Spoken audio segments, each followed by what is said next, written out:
नमस्कार दोस्तों। आज अपनी जो टेस्ट सीरीज चल रही है राजस्थान पुलिस के लिए, उसमें जो क्वेश्चंस आपके चल रहे हैं, पहले वाले जो पार्ट था अपना इसका जो मैंने करवाया था आपको 41 से लेकर 65 तक, आज जो 66 से लेकर 90 तक मैं करवाऊंगा। देखिए दोस्तों, कंटिन्यू आप हमारे साथ बने रहिए। ये वो क्वेश्चन है जो आपको सिलेक्शन देंगे, जो आपकी मेहनत को बेहतर से और बेहतर बनाएंगे और आपके सिलेक्शन में एक अहम अपना जो रोल है वो निभाएंगे। और आपका जो एम है, जो उद्देश्य है, जो लक्ष्य है, जो आपने ठान रखा है कि मुझे राजस्थान पुलिस का एग्ज़ाम इस साल या इस वैकेंसी में निकालना है, तो वो आप इन पे कंसंट्रेट होकर पढ़िए। आपके लिए बहुत ही ज़्यादा उपयोगी ये सारे जो क्वेश्चंस हैं ये होंगे। तो अपना आज का पहला क्वेश्चन है, आपकी स्क्रीन पे है, नंबर 66। DMRC जोधपुर का पूर्ण स्वरूप क्या है? ठीक है दोस्तों, पहले तो अपने को यही समझना चाहिए कि एक्चुअली में DMRC है क्या, है ना। ये एक दोस्तों आपका जो मरुस्थलीय जो इसका देखिए आंसर होगा आपका डेजर्ट या आपका मेडिसिन रिसर्च सेंटर, यानी डेजर्ट मेडिसिन रिसर्च सेंटर, यानी जो मरुस्थलीय आयुर्विज्ञान अनुसंधान केंद्र। ठीक है दोस्तों, ये जो आयुर्विज्ञान जो आपका अनुसंधान केंद्र है, ये एक जो भारतीय जो सरकार है उसका जो आपका स्वास्थ्य और परिवार मंत्रणालय है उसके अंडर में आता है और ये उसको देखता है। ठीक है, तो ये आपका आंसर रहेगा डेजर्ट मेडिसिन रिसर्च सेंटर, यानी नंबर 3। ठीक है दोस्तों, ये जोधपुर में इसका मतलब जो जोधपुर में है, इसकी स्थापना 1984 में हुई थी और इसको 7 दिसंबर 2019 को इसका जो नाम बदल दिया गया था वो national institute for implementation research in non communicable disease, यानी NIIRNCD में कर दिया गया था। ठीक है दोस्तों, नेक्स्ट क्वेश्चन है आपका, वर्ष 2019-20 में राजस्थान की कितनी ग्राम पंचायतों में शून्य बजट प्राकृतिक कृषि योजना शुरू करना प्रस्तावित है? देखिए दोस्तों, इसका जो आंसर है वो है 36 बच्चा। देखिए दोस्तों, ये जो बता रहा है आपका शून्य बजट प्राकृतिक कृषि योजना, एक्चुअल में ये है कि आप जीरो लागत से खेतों में बढ़िया उपज उपजा सकें प्राकृतिक चीजों से। इसमें कीटनाशकों और रासायनिक उर्वरकों का प्रयोग नहीं करने की बात थी। इसमें कीटनाशक और रासायनिक जो उर्वरक हैं वो जमीन को नुकसान पहुंचाते हैं और वो धीरे धीरे उत्पादकता और उर्वरकता जो उपज जमीन की होती है उस पर भी प्रभाव डालते हैं और जो खाने में भी बहुत सारे उसके दुष्परिणाम होते हैं। तो ये जो चलाई गई थी योजना, ये चलाई गई थी कि बगैर लागत के कृषि करना, इसलिए इसको शून्य बजट प्राकृतिक कृषि योजना बोला गया था। ठीक है दोस्तों, नेक्स्ट क्वेश्चन है आपका, 2015 जून तक भारतीय राज्यों में सौर ऊर्जा उत्पादन में राजस्थान का कौन सा स्थान है? देखिए दोस्तों, सौर ऊर्जा में राजस्थान का पहला स्थान है, क्योंकि राजस्थान में देखिए सौर ऊर्जा जो है वो राजस्थान में बहुत सारी है, क्योंकि यहाँ पे जो प्राकृतिक जो दशाएं हैं वो है ही अनुकूल। राजस्थान में उत्पादन में पहला स्थान है। ठीक है दोस्तों, नेक्स्ट जो क्वेश्चन है आपका वो है, राजस्थान के निम्नलिखित में से किस मुख्यमंत्री ने भारत के 11वें उपराष्ट्रपति के रूप में पदभार संभाला था? तो दोस्तों इसका राइट आंसर है आपका भैरों सिंह शेखावत जी। भैरों सिंह शेखावत जी को राजस्थान की जो आपकी राजनीति है या इसमें इनको बाबोसा के नाम से बोला जाता है, इनको बाबोसा के नाम से बोला जाता है भैरों सिंह शेखावत जी को। इन्होंने सबसे पहले राजस्थान में प्रथम गैर कांग्रेसी सरकार बनाई थी आपका 1977 के लगभग, 77 में, 1977 में ये पहले गैर कांग्रेसी मुख्यमंत्री थे भैरव सिंह शेखावत जी। और इनका जो उपराष्ट्रपति के रूप में जो कार्यकाल रहा वो रहा सन 2002 से 2007 तक इनका जो कार्यकाल रहा वो उपराष्ट्रपति के रूप में ये रहा। और ये प्रथम, राजस्थान के प्रथम गैर कांग्रेसी मुख्यमंत्री थे। ठीक है दोस्तों, नेक्स्ट क्वेश्चन आपका, निम्नलिखित में से किस विश्वविद्यालय का नामांकन राजस्थान के तीसरे मुख्यमंत्री के नाम पर किया गया है? इसमें आपका राइट आंसर है जयनारायण व्यास विश्वविद्यालय। देखिए दोस्तों, जो जयनारायण व्यास विश्वविद्यालय है इसकी स्थापना करी गई थी 1962 में। इसकी स्थापना कब करी गई थी? 1962 में जोधपुर में। और इसका जो पहले नाम था वो था जोधपुर विश्वविद्यालय। यानी जब 1962 में इसकी स्थापना हुई थी तो वो हुई थी जोधपुर विश्वविद्यालय के नाम से। और फिर इसके बाद में इसका नामांकन बदल के जो अपने राजस्थान के स्वतंत्र सेनानी थे जो आपके जयनारायण व्यास जी, उनके नाम पर इसका नाम जयनारायण व्यास विश्वविद्यालय कर दिया गया था। ठीक है दोस्तों, जो आपका नेक्स्ट क्वेश्चन है, पश्चिमी परिक्षेत्र संस्कृति केंद्र उदयपुर का अध्यक्ष कौन है? देखिए दोस्तों, ये एक जो नाम से ही जाहिर हो रहा है कि संस्कृति। देखिए दोस्तों, ये कुछ राज्य भारत के, जैसे आपका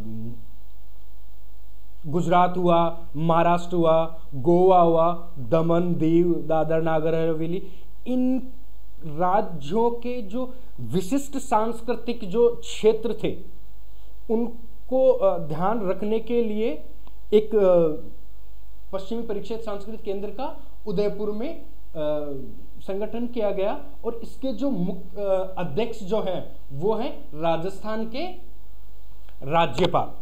ठीक है दोस्तों, नेक्स्ट जो क्वेश्चन है आपका, वो जून 2020 तक राजस्थान के पंचायती राज विज्ञान एवं प्रौद्योगिकी मंत्री कौन है?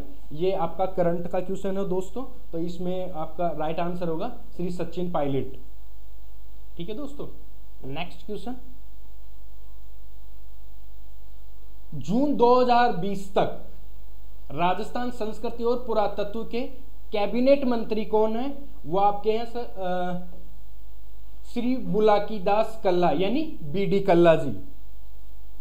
नेक्स्ट क्वेश्चन है दोस्तों, ये देखते जो करंट अफेयर के जो क्वेश्चन है दोस्तों, जो आपका पूरा मंत्रिमंडल है, ये देखिए दोस्तों आपको अपडेट होते रहते हैं, कभी किस मंत्री को कौन सा विभाग दे दिया, तो विभागों में परिवर्तन होता रहता है। तो देखिए दोस्तों, आप जो एग्जाम के करीब जो लेटेस्ट अपडेट है वो आप हमेशा प्रिपेयर करते रहिए, तो उससे ये जो पूरा मंत्रिमंडल यहाँ से भी क्वेश्चन आने के बहुत ज़्यादा चांसेस रहते हैं। देखिए दोस्तों, जो जिस समय एग्जाम हो रहा था ना, उसके 5-6 महीने का करंट अफेयर आपको अपडेट होना चाहिए। उस समय कौन से गेम हुए, कौन से अवार्ड आए, या रिसेंटली कौन सा कोई वॉर हुआ, या कोई जिसे साहित्य अकादमी का कोई पुरस्कार हुआ, जो भी कोई इवेंट हुआ, कोई फेस्टिवल हुआ, तो आप उससे अपडेट रहिए दोस्तों। तो आपका उससे कंप्यूटर अपडेट होने का सीधा सा है, आप डेली न्यूज़पेपर पढ़िए और उससे आपका ये सारा क्लियर हो जाएगा, है ना। ठीक है दोस्तों, नेक्स्ट जो क्वेश्चन है दोस्तों आपका करवा दिया गया मैंने।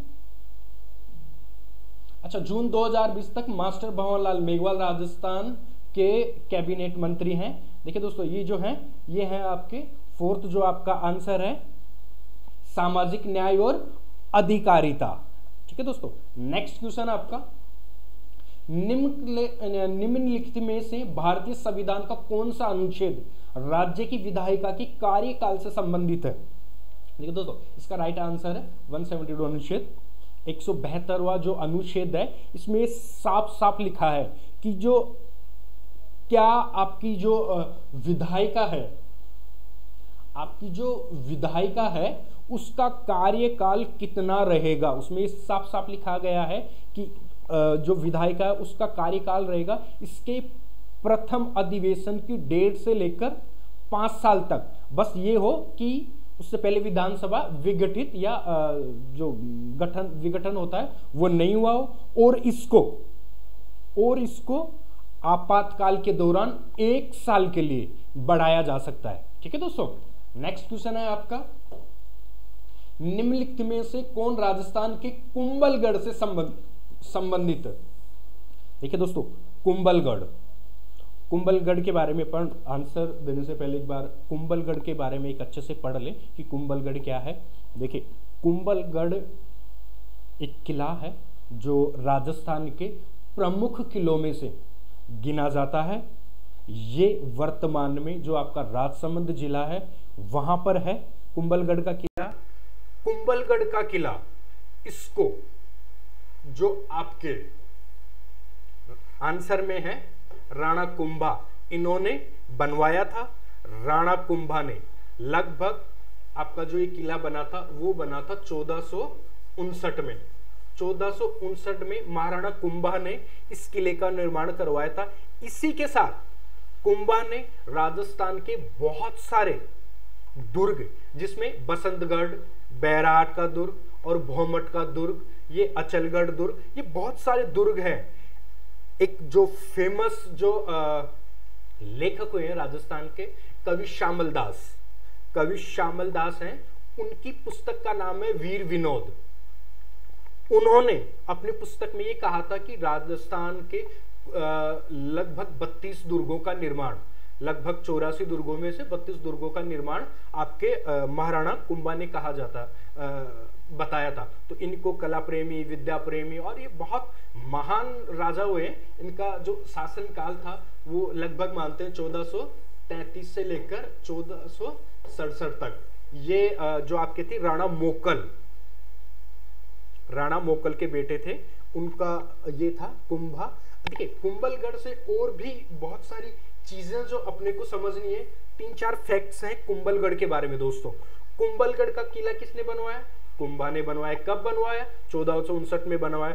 कुंभलगढ़ का किला जो राजस्थान के 6 जिले हैं जो यूनेस्को धरोहर में शामिल है, उनमें से कुंभलगढ़ भी एक है। 2013 को इसमें यूनेस्को की विश्व धरोहर में शामिल किया गया था। कुंभलगढ़ के साथ एक और फैक्ट ये है कि कुंभलगढ़ का किला मेवाड़ के जो राजा थे, जो उनके राणा थे, उनके महाराणा थे, उनकी संकटकालीन राजधानी बोला जाता है आपके कुंभलगढ़ को। एक और बड़ा फैक्ट यह है कि कुंभलगढ़ में एक ऊंचाई पर एक और दुर्ग, यानी दुर्ग के अंदर एक दुर्ग बना हुआ है जिसे बोलते हैं कटारगढ़। उसी ही कटारगढ़ में बैठकर राणा कुंभा पूरे मेवाड़ का शासन चलाते थे, इसलिए उसको मेवाड़ की तीसरी आंख बोलते हैं कटारगढ़ को। वहां से निगरानी रहकर ये अपना शासन चलाते थे। और बदकिस्मती ये थी कि इसी के पास में जो कुंभा के पुत्र थे उदा, उन्होंने कटारी घोंपकर राणा कुंभा की हत्या की थी, इसलिए उनको मेवाड़ का पितरहंता बोला जाता है। मारवाड़ का पितरहंता किसे बोलते हैं? राव मालदेव को। उन्होंने अपने पिता राव गांगा को झरोखे से गिराकर मतलब मार दिया था, तो उन्हें मारवाड़ का पितरहंता बोलते हैं। ठीक है, राव मालदेव को। और मेवाड़ का पितरहंता बोलते हैं आपके उदा को। इसी से जुड़ी हुई एक और घटना यह है कि जो पन्नाधाई और उदय सिंह की, जो महाराणा प्रताप के पिता थे, उनको भी जो पन्नाधाई थी दासी पुत्र बनवीर से वहीं बचाया था, तो वो भी यही था। तो और इसी में पन्नाधाई से जुड़ी हुई घटना बता रहा हूं मैं आपको। और इसी में आपके जो महाराणा प्रताप थे उनकी जन्मस्थली भी यही है। 1540 में महाराणा प्रताप का जन्म हुआ था। ये अकबर से 2 साल बड़े थे, यानी अकबर का जन्म हुआ था 1542 में अमरकोट में, राणा वीरसाल के यहाँ। ठीक है दोस्तों, नेक्स्ट आपका क्वेश्चन है, महाराणा प्रताप खेल पुरस्कार किन वर्षों के दौरान में प्रारंभ किया गया था? देखिए, महाराणा प्रताप खेल पुरस्कार ये दिया जाता है जो राजस्थान के जो खिलाड़ी हैं, जो खेलों में भाग लेते हैं, उनको राष्ट्रीय और अंतर्राष्ट्रीय प्रतियोगिताओं में अपनी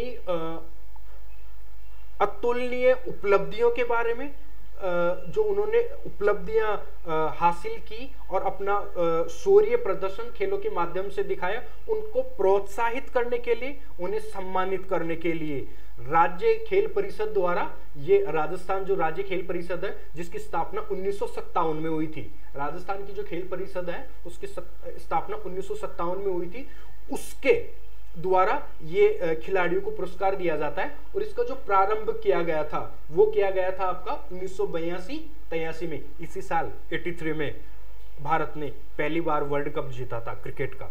ठीक है दोस्तों, नेक्स्ट क्वेश्चन है आपका, राजस्थान राज्य खेल परिषद की स्थापना किस वर्ष की गई थी? यह आपकी 1957 में इसकी स्थापना करी गई थी।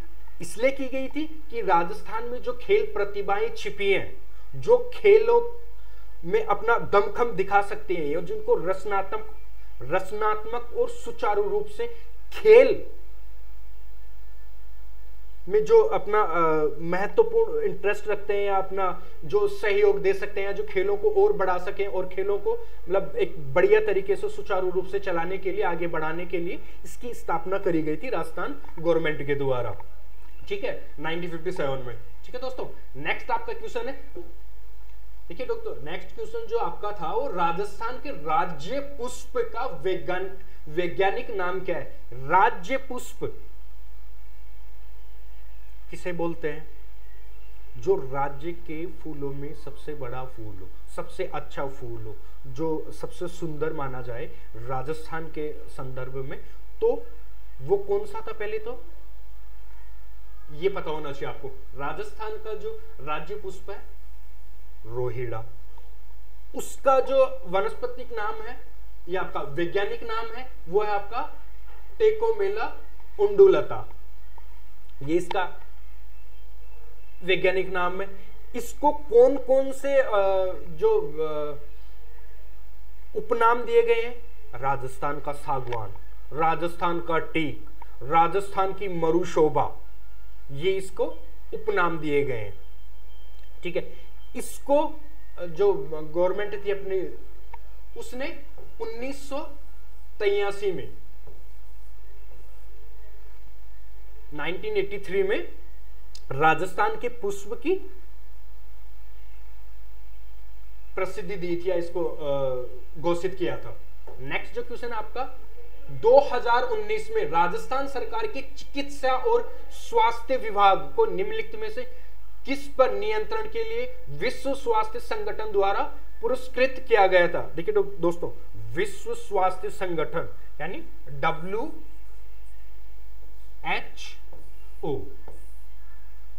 जो हमारी संयुक्त राष्ट्र संघ है, वो इनको जैसे यूनिसेफ, यूनेस्को, वैसे ही स्वास्थ्य जो आपका है, स्वास्थ्य के बारे में जो चिकित्सा जगत के अंदर ये पूरा विश्व स्तरीय सबसे बड़ी संस्था मानी जाती है, संस्थाओं में से एक है। ये जो विश्व स्तर पर जो स्वास्थ्य की जो चीजें होती हैं मेडिकल से संबंधित, वो देखती है। इसकी स्थापना की गई थी 1948 में, 1948 में इसकी स्थापना करी गई थी। इन्होंने जो आपका तंबाकू था उसके लिए पुरस्कृत किया गया था। अच्छा, तंबाकू का जो सबसे हानिकारक जो पदार्थ होता है ना तंबाकू में, वो होता है निकोटीन। तंबाकू में जो सबसे हानिकारक पदार्थ होता है वो होता है निकोटीन। ठीक है दोस्तों, नेक्स्ट जो क्वेश्चन है आपका, अच्छा दोस्तों अभी इसी समय रिसेंट में WHO के बारे में बात आई, तो इसी आज के वर्तमान में जो इस समय जो परिस्थितियां बनी हुई है, ये आपका एक जो संगठन है नाटो, जो यूक्रेन और आपका जो यूक्रेन और रूस विवाद, जो विश्व स्तरीय और जो एक तीसरा विश्व युद्ध का जो खतरा पूरे विश्व पे मंडरा रहा है, उसके जो मुख्य जो विवाद का कारण है यूक्रेन और रूस का विवाद है। देखिए दोस्तों, इसकी जो अपन एक देखा जाए, इसमें एक नाटो के बारे में अपन बात करेंगे, है ना। पहले अपन यूक्रेन और रूस के बारे में बात कर ले। देखिए, जब द्वितीय विश्व युद्ध हुआ तो देखिए सबसे पहले तो अपने को ये समझना है, रूस जिसे सोवियत संघ बोला जाता था, उसका जो विघटन हुआ वो 1991 में हुआ और उससे टूटकर अलग हुआ यूक्रेन। ठीक है, अब उस समय जब द्वितीय विश्व युद्ध हुआ और खत्म हुआ तो उसके बाद में विश्व दो खेमों में बंट गया, साम्यवादी और पूंजीवादी। साम्यवादी की लीडरशिप कर रहा था आपका रूस और पूंजीवादी की लीडरशिप कर रहा था आपका अमेरिका। ठीक है, तो सोवियत संघ को तोड़ने के लिए, उस पर दबाव बनाने के लिए, उसके खिलाफ अपनी रणनीतियां बनाने के लिए यूरोपीय संघ या जो यूरोप के जो देश थे उन्होंने, जो पूंजीवादी जो देश थे, उन्होंने नाटो की स्थापना करी थी। नाटो की स्थापना अपन मानते हैं 4 अप्रैल 1949 में। 4 अप्रैल 1949 में जो आपका पूंजीवादी देश थे उन्होंने इसकी स्थापना करी थी सोवियत संघ से लड़ने के लिए, सोवियत संघ से अपना मतलब अपने को मजबूत करने के लिए नाटो की स्थापना करी थी। और इसका जो मुख्यालय है वो आपका है ब्रुसेल्स, बेल्जियम में। ब्रुसेल्स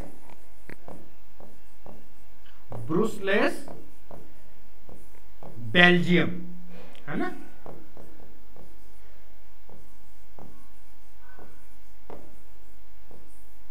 बेल्जियम में इसकी सदस्य जो संख्या है वो वर्तमान में 30 देश हैं, जिसमें से मुख्य देश America, Britain, France, Germany, Italy, ये इसके मुख्य देश हैं। तो इन्होंने ये नाटो को अगर हिंदी में देखा जाए तो उत्तरी अटलांटिक संधि संगठन, इसका नाम है, पूरा नाम जो नाटो का है वो है ये। दोस्तों अब आते हैं रशिया यूक्रेन विवाद पर। एक्चुअल में हुआ क्या, जब 1991 में यूक्रेन अलग हुआ रशिया से, सोवियत संघ का विघटन हुआ, तो कोई भी चीज अलग होती है तो थोड़ा दिक्कतें होती हैं, सीमाओं को लेकर इनमें काफी सारा विवाद रहता है। तो ये जब 2000 ये बात ये इनमें रूस और यूक्रेन में विवाद जो बढ़ा वो बढ़ा था 2013 के बाद। 2013 के बाद इसमें क्या था कि जो आपका यूक्रेन है ना, इसने यूरोपीय संघ के साथ एक व्यापारिक और एक ऐतिहासिक सौदे को लेकर एक सौदा किया था यूरोपीय संघ के साथ यूक्रेन ने। अब इसको लेकर रशिया ने ये बोला कि ये मतलब इन दोनों के बीच में सौदे को लेकर तनाव हुआ और क्या नाम से फिर रूस ने 2014 में अपनी राष्ट्रीय अखंडता का हवाला देकर जो एक यूक्रेन का भाग था, क्या नाम थे ये आपका क्रीमिया, उसको अपने अधिकार में कर लिया 2014 में। उसके बाद में यूक्रेन धीरे धीरे अपनी स्थिति मजबूत करने के लिए और रूस से बचने के लिए धीरे धीरे नाटो की तरफ बढ़ रहा था। ये बात रूस को नागवार गुजर रही थी। इसने बार बार यूक्रेन को ये समझाने का मतलब प्रयास किया या समझाया या अपने तरफ मना किया कि आप इसके तरफ मत जाइए, है ना। तो ये मुख्य कारण था यूक्रेन और रूस के बीच में जो ये वॉर चल रही है, इसका मुख्य कारण यही था कि यूक्रेन जो नाटो देशों के संगठन में शामिल होना चाह रहा था वो रूस को नागवार गुजर रहा था। रूस को ये था कि ये मेरी राष्ट्रीय जो अखंडता है, मेरे जो अपना उसके लिए नुकसानदायक है, तो ये इसे लगातार दूरी बनाने का प्रयास कर रहा था कि आप यूक्रेन और नाटो देशों की तरफ मत जाइए। इसको लेकर इनके बीच में विवाद था। अच्छा, इसमें यह था कि नाटो जो देश थे कि अभी क्या नाम से नाटो देशों में जब संधि हुई तो यह तय था कि जो सदस्य देश हैं उन पर ही कोई तीसरी शक्ति अटैक करेगी ना तो ही अपन सब मिलकर उसके खिलाफ लड़ेंगे, सदस्य देशों पर कोई हमला होगा तो, ये इसकी संधि में था। ठीक है दोस्तों, तो ये काफी इंपॉर्टेंट है। इस समय पूरे विश्व को एक बड़े स्तर पर ये घटना घट रही है, आपका यूक्रेन रूस विवाद। नेक्स्ट क्वेश्चन है आपका दोस्तों, पत्रकारिता के क्षेत्र में उत्कृष्ट कार्य के लिए निम्नलिखित में से किसे राजा राम मोहन राय राष्ट्रीय पुरस्कार 2019 प्रदान किया गया है। देखिए दोस्तों, आप सब इस नाम से बहुत ही ज्यादा वाकिफ है, राजा राम मोहन राय।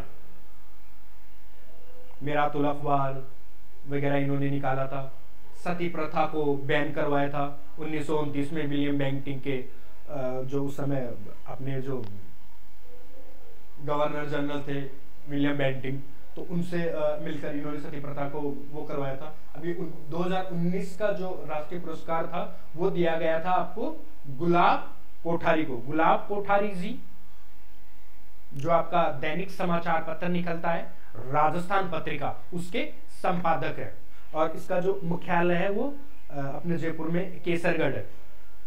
ठीक है दोस्तों, नेक्स्ट क्वेश्चन है आपका, निम्नलिखित में से किस वर्ष 2019 के लिए बिल और मेलिंडा गेट्स फाउंडेशन की ओर से चेंज मेकर पुरस्कार से सम्मानित किया गया है? इसका दोस्तों आपका राइट आंसर रहेगा पायल जांगीर। 2019 में जो ये चेंज मेकर अवार्ड मिला था, ये आपकी जो पायल जांगीर है, ये क्या नाम से अलवर की रहने वाली है, इस चीज को सम्मानित किया गया था।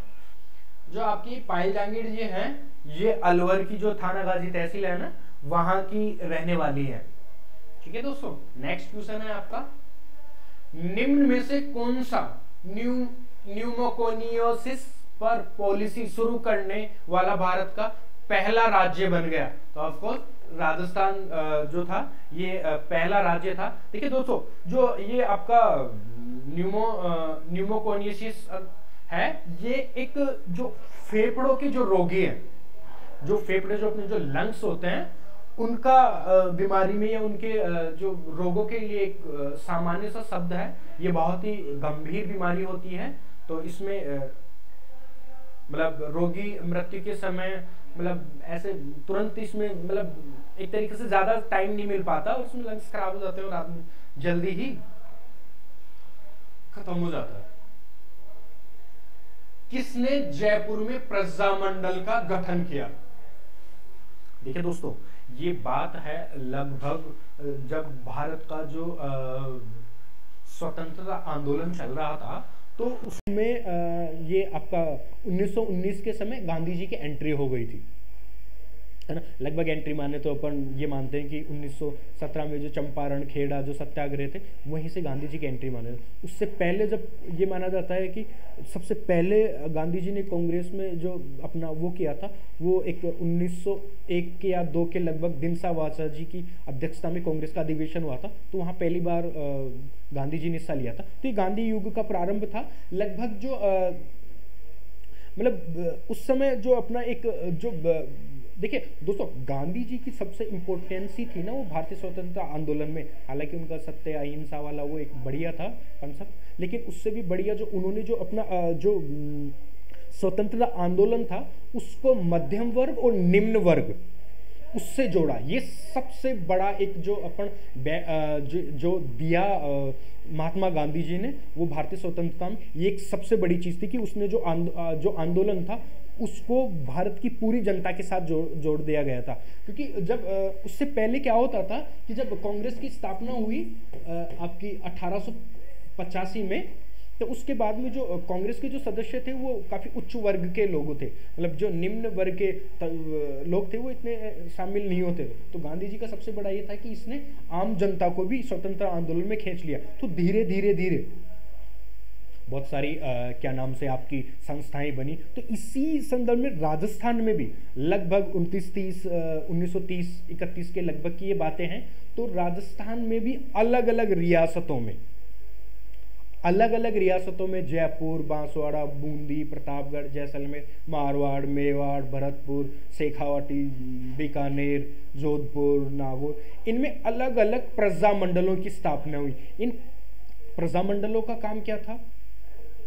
जो अपने स्तर पर, स्थानीय स्तर पर जो आज़ादी दिलाने में जो सहायक जो संगठन थे, जो लोग थे, उनको शामिल करना, उनको मार्गदर्शन करना, और जो अपने अपने स्तर पर जो बहुत सारी कुरीतियां हैं, जो मिथ्या आडंबर हैं, उनको समाप्त करना, और एक संगठित होकर देश के लिए एक अच्छा सा माहौल बनाना और स्वतंत्रता प्राप्त करने में अपना एक महत्व और इम्पोर्टेंट रोल निभाएं। इसलिए हर एक रियासत में प्रजामंडलों की स्थापना की गई। सबसे जो पहले प्रजामंडल थे वो प्रजामंडल था वो जयपुर में स्थापित हुआ था 1931 में। कपूर चंद्र जो पाटानी जी थे उनकी अध्यक्षता में उनके उसमें, हालांकि इसमें ऑप्शन में है नहीं, तो दौलतमल जो भंडारी जी थे वो इसका राइट आंसर होगा। तो इसमें जो आपका जयपुर का जो प्रजामंडल था इसकी स्थापना कपूरचंद जो पाटानी जी थे वो उन्होंने की थी। नेक्स्ट जो आपका प्रजामंडल, बहुत सारे प्रजामंडल थे और इसका क्या नाम से जो 1931 में सबसे पहले 1936 में इसकी पुनर्स्थापना करी। जो इसमें जो लोग शामिल थे वो आपका क्या नाम से जमनालाल बजाज थे और क्या नाम से जो आपके विजय सिंह जो पथिक थे जो 1940 में इसके अध्यक्ष बने। विजय सिंह पथिक जी थे 1940 में जो अध्यक्ष बने। तो ये सारे है ना अलग अलग रियासतों में क्या नाम से थे, है ना, जो आपके हीरालाल शास्त्री थे, सॉरी मैंने शायद कुछ और नाम बोल दे, हीरालाल जो शास्त्री जी थे वो 1940 में इसके अध्यक्ष बने। ठीक है दोस्तों, सॉरी विजय सिंह पथिक जी बोल रहे थे, मुझे मेवाड़ किसान आंदोलन याद आ गया 1897 से 1941 तक जो चला। ठीक है, जो आपके और जो क्या नाम से प्रजामंडल थे बहुत सारे, जैसे मेवाड़ प्रजामंडल हो गया, है ना, आपका बूंदी प्रजामंडल हो गया। जैसे बूंदी प्रजामंडल है उसकी स्थापना 1931 में जो आपके कांतिलाल जी थे उन्होंने करी थी, जो नित्यानंद जी थे इनके सहयोगी थे, इन्होंने करी थी। और क्या नाम से जो आपका मारवाड़ प्रजामंडल था उसकी स्थापना 1934 में की गई थी, जो अपन ने पहले भी पढ़ा था। जयनारायण व्यास थे, भंवरलाल सराफ थे, है ना, इन लोगों ने मिलकर स्थापना करी थी। ऐसे ही आपका क्या नाम से बीकानेर प्रजामंडल हो गया 1936 वाला, उसमें माघाराम वैद्य जी थे, उन्होंने क्या नाम से इसका मेवाड़ प्रजामंडल की स्थापना की थी। हाँ दोस्तों, एक ये था कि जो इसकी 1936 में जो आपका ये जो प्रजामंडल था बीकानेर प्रजामंडल, ये एकमात्र ऐसा प्रजामंडल था जिसकी राज्य से बाहर, ये एक इंपॉर्टेंट फैक्ट है दोस्तों, ये आप याद रखना कि राज्य के बाहर स्थापित होने वाला राजस्थान का एकमात्र जो प्रजामंडल था वो था आपका बीकानेर प्रजामंडल। स्थापना कब हुई? 1936 में। किसने की? माघाराम वैद्य जी ने। आपका एक और ऐसे ही अपन देखे तो आपका धौलपुर जो प्रजामंडल था वो था, उसकी स्थापना भी इसी सन में 1936 में हुई। ये आपका जो थे कृष्णदास जी वगैरह थे, कृष्णदत्त जो पालीवाल जी थे वो थे। ऐसे ही मेवाड़ प्रजामंडल था, उसकी स्थापना भी आपका 1938 में से 2 साल बाद में हुई थी माणिक्यलाल वर्मा जी के द्वारा। फिर ऐसे ही भरतपुर प्रजामंडल था, उसकी 1938 में हुई थी। ऐसे ही सापुरा प्रजामंडल था, इसकी स्थापना 1938 को हुई थी। ऐसे ही किशनगढ़ प्रजामंडल था जिसकी स्थापना आपका 1939 में से 1 साल बाद में कांतिलाल जी चौथानी जी थे उन्होंने की थी। ऐसे ही आपका क्या नाम से अलवर प्रजामंडल था, इसकी स्थापना 1938 को हरिनारायण और कुंज बिहारी जी थे उन्होंने की थी, है ना। ऐसे ही आपका कोटा प्रजामंडल हो गया, उसकी स्थापना भी 1939 को हुई थी, है ना, जिसमें आपके जो लोग शामिल थे वो लगभग नैनूराम जी वगैरह, नैनूराम जी शर्मा थे, ये थे, है ना। और आपके बहुत सारे जो प्रजामंडल थे, सिरोही प्रजामंडल हो गया, उसकी स्थापना गोकुल भाई भट्ट ने की थी। तो ऐसे बहुत सारे जो प्रजामंडल थे, बांसवाड़ा प्रजामंडल था जिसका क्या नाम से भूपेंद्र नाथ ने स्थापना करी थी। आपका क्या नाम से डूंगरपुर प्रजामंडल था जिसका स्थापना भोगीलाल पोंड्या जी थे, उन्होंने 1944 में की थी, है ना। तो झालावाड़ जो प्रजामंडल था वो थे। अच्छा, भोगीलाल जो पोंड्या जी थे ना, जो डूंगरपुर प्रजामंडल के थे, इनको वागड़ के गांधी के नाम से बोला जाता है, क्योंकि जो ये नीचे का एरिया था इसे वागड़ बोलते हैं ना, आप ये ज्योग्राफी में पढ़ेंगे। ऐसे ही जो झालावाड़ प्रजामंडल था उसकी स्थापना जो आपके मांगीलाल भव्य जी थे उन्होंने 1946 में की थी। तो ऐसे बहुत सारे प्रजामंडल, पूरी एक सारणी है दोस्तों, आप इसे पूरा मतलब एक प्रजामंडल का मतलब है कि आपको पूरा प्रजामंडल पूरा याद करना पड़ेगा दोस्तों, है ना। इसमें कोई से भी प्रजामंडल एक दे देगा कि कौन सा प्रजामंडल राजस्थान का था, है ना। मतलब क्या नाम से, एक तो क्वेश्चन जो मैंने बताए थे कि बीकानेर वाला प्रजामंडल का दे देंगे कि राजस्थान के जो प्रजामंडल ऐसा कौन सा था जिसकी स्थापना बाहर हुई थी, तो वो बीकानेर वाला है। कुछ प्रजामंडल दे देंगे और कुछ उनके जो सदस्य हैं उनके नाम दे देंगे, या उनके सन दे देंगे, उनको मिलान वाले क्वेश्चन में भी दे सकते हैं। तो दोस्तों अपने को आनी चाहिए प्रजामंडल के बारे में ना। जो आपका नेक्स्ट क्वेश्चन है दोस्तों 85, वो है राजस्थान की कुल अर्थव्यवस्था में पर्यटन क्षेत्र का योगदान लगभग है। तो देखिए दोस्तों, ये जो आंसर है आपका 16%, यानी जो राजस्थान की अर्थव्यवस्था है उसमें जो आपका पर्यटन का है वो है 16%। राजस्थान की कुल अर्थव्यवस्था में, है ना, 16% है। देश के कुल विदेशी टूरिस्ट में लगभग 20% लोग जो पूरे भारत में घूमने आते हैं ना, उनमें से 20% लोग राजस्थान में आते हैं। यानी राजस्थान में देखिए दोस्तों, राजस्थान शुरू से ही राजपूतों की और रणबांकुरों की धरती रहा है। तो यहाँ एक से एक बढ़ चढ़ के रणबांकुरे हुए हैं, भले ही वो आप मेवाड़ के राणा कुंभा, महाराणा प्रताप, राणा सांगा, पृथ्वीराज चौहान, बप्पा राव, कालभोज, आप कहीं पे भी कोई भी, तो इन्होंने चाहे से वो साहित्य हो, भले ही आपका स्थापत्य कला में उन्होंने मंदिर हो, आपका बहुत सारे बावड़ियाँ हो, स्तंभ हो, छतरियाँ हो, महल हो, किले हो, दुर्ग हो, है ना, तो जलाशय हो, तो इनका बहुत सारे को निर्माण किया है। तो वो विदेशियों को आकस्मिक ही अपनी ओर आकर्षित कर लेते हैं अपनी भव्य सुंदरता के लिए। का क्वेश्चन है, झुंझुनू से प्रथम महिला सांसद सदस्य निम्नलिखित में से कौन है। ये करंट का है दोस्तों, आपका जो क्वेश्चन है ये करंट का है। इसका जो क्या नाम से झुंझुनू में प्रथम महिला सांसद है वो है संतोष, जो आपके हैं संतोष अहलावत जी हैं, वो है। ये दोस्तों मैंने जैसा आपको बताया था ना कि आपको जो पूरा मंत्रिमंडल है, पूरा जो मंत्रिमंडल है वो आपको याद रखना पड़ेगा। लेटेस्ट अपडेट होते रहिए। अच्छा, आपका 87 नंबर का क्वेश्चन है दोस्तों, कोलायत का वार्षिक मेला राजस्थान के किस शहर में आयोजित किया जाता है। राजस्थान के कोलायत का मेला किस शहर में। देखिए दोस्तों, कोलायत जो मेला लगता है वो लगता है कार्तिक पूर्णिमा के दिन। क्यों लगता है, यहां कपिल मुनि का आश्रम था। कपिल मुनि जी थे, वो सांख्य दर्शन के मुनि थे, है ना। तो उनका ये तपोस्थली रहा है कपिल मुनि की कोलायत। और ये आपके जो शहर है राजस्थान का बीकानेर, वहां पर इसका मेला भरता है। और यहाँ बहुत सारे लोग क्या नाम से दर्शनार्थ आते हैं हर मेले को, कार्तिक पूर्णिमा को जो मेला लगता है उसमें। नेक्स्ट जो क्वेश्चन है आपका दोस्तों, राजस्थान राजस्व परिषद का मुख्यालय कहाँ है। राजस्व परिषद यानी जो आपके भूमि से संबंधित जो आपका राजस्व जो लगता है, जो जितने भी भूमि से संबंधित आपके राजस्व संबंधित जो मामले होते हैं उनका जो निपटाने के लिए, सही ढंग से निपटाने के लिए इन मामलों को, इसकी स्थापना जो करी गई थी वो 1956 में करी गई थी। और इसका जो मुख्यालय रखा गया वो आपका रखा गया अजमेर। नेक्स्ट क्वेश्चन है जो आपका है, कमलकांत वर्मा राजस्थान के पहले मुख्य न्यायाधीश थे। देखिए दोस्तों, कमलकांत शर्मा जी हैं वो राजस्थान के पहले मुख्य न्यायाधीश है।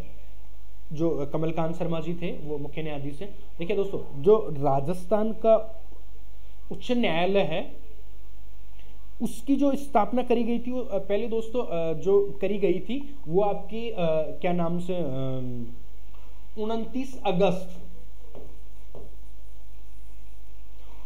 अगस्त में 1949 को वो की गई थी जयपुर में। जो इसकी स्थापना करी गई थी वो कब की गई थी? 1949 में जयपुर में की गई थी। फिर जो सत्यनारायण राव समिति है, सत्यनारायण राव समिति के द्वारा, सत्यनारायण, ये दोस्तों याद रखना, सत्यनारायण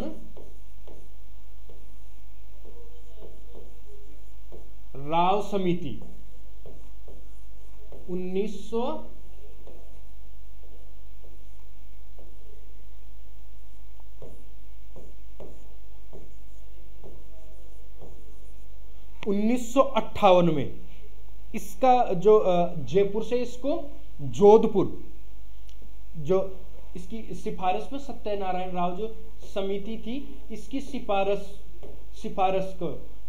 से इसको 1958 में कहाँ कर दिया? जोधपुर में। और इसके जो कार्य जो कम करने के लिए, जो लोगों की सहूलियत के लिए, इसकी जयपुर में एक खंडपीठ की स्थापना करी गई थी। वो करी गई थी आपकी जयपुर में, खंडपीठ जो इसकी थी उसकी स्थापना करी गई थी जयपुर में, है ना। लगभग ये करी गई थी आपकी 1977 में की गई थी। इसकी 1977 में जयपुर में इसकी खंडपीठ की स्थापना करी गई थी। नेक्स्ट क्वेश्चन आपको, वह प्रक्रिया क्या कहलाती है जिसके अंतर्गत भूपृष्ठ के निकट खनिजों का खनन किया जाता है?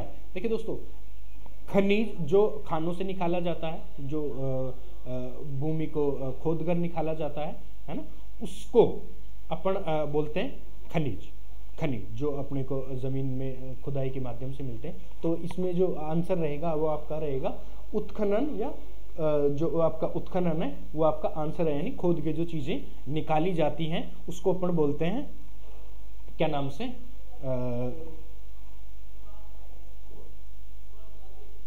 जो क्वायरिंग है वो अपन इसको बोलते हैं, इंग्लिश में इसको बोलते हैं। देखिए दोस्तों, इनका जो अलग अलग आपको जो एक खुदाई के जो ये देखिए दोस्तों, ये चारों ही खनिज जो निकालने के हैं ये अलग अलग प्रकार इनसे। देखिए खुदाई जो आपका जो ड्रिलिंग सिस्टम होता है ना दोस्तों, वो काफी गहराई तक ड्रिल करके, जैसे कोई एक पाइप के माध्यम से जैसे डीजल पेट्रोल निकालना है ना, काफी नीचे तक, है ना, तो उसको बोलते हैं पर ये आपका ड्रिलिंग। ये आपका जो क्या नाम से थोड़ा बहुत गहराई तक होता है वो है, ये आपका ओपन जो ऊपर ही जो आपका मिल जाती है सतह पर, उनको बोला जाता है ना। और कुपी की जो कुएं की तरह खोदकर चौड़ा बनाकर, है ना, ऐसे सीडी टाइप में बना लेते हैं उसमें, है ना, तो उसको कुपी खनिज बोलते हैं। ठीक है दोस्तों, ये आपके मैंने आपको जो 41 से लेकर 90 तक जो क्वेश्चन थे वो आपको दो पार्टों में करवाए, 41 से 65 और 66 से 90 तक। ये दोनों अपना जो एक ये था वो पूरा एक पार्ट कंप्लीट हो गया दोस्तों। आप इन क्वेश्चंस को एक बार में समझ में नहीं आते हैं तो आप क्लास को रिवाइज करिए, एक दो बार देखिए और पुश करके देखिए अगर आपको नहीं समझ में आ रहा है तो, और एकदम 2-3 बार देखिए तो आपको ये रिवाइज हो जाएंगे और बढ़िया से याद हो जाएंगे, है ना। और दोस्तों ये जो करंट के हैं उनके लिए मैंने आपको बोला था कि आप, है ना, लेटेस्ट अपडेट रहिए। वो आप पत्रिका देखिए, चाहे से आप क्या नाम से नेट के माध्यम से देखिए, आप रोज अखबार पढ़िए तो आप जो मंत्रिमंडल वगैरह हैं, जो साहित्य हैं और जो वॉर का है ये सब, है ना। और एक ये दोस्तों मैंने जो समझाया था ना, ये नाटो वाला और यूक्रेन विवाद, इसको भी दोस्तों थोड़ा सा ध्यान में रखिए क्योंकि इसके बहुत ज़्यादा चांसेस रहेंगे आने के, है ना। तो इस पर भी आप थोड़ा फोकस करके एक बार रिवाइज कर लीजिएगा। ठीक है दोस्तों, तो ओके दोस्तों, मिलते हैं अपने अगली क्लास में अलग प्रश्नों के साथ, नए जोश नए दमखम के साथ। इसलिए आप खुश रहिए, हैप्पी रहिए और ज़बरदस्त तैयारी करिए और एक नए जोश के साथ मिलते हैं। Okay bye.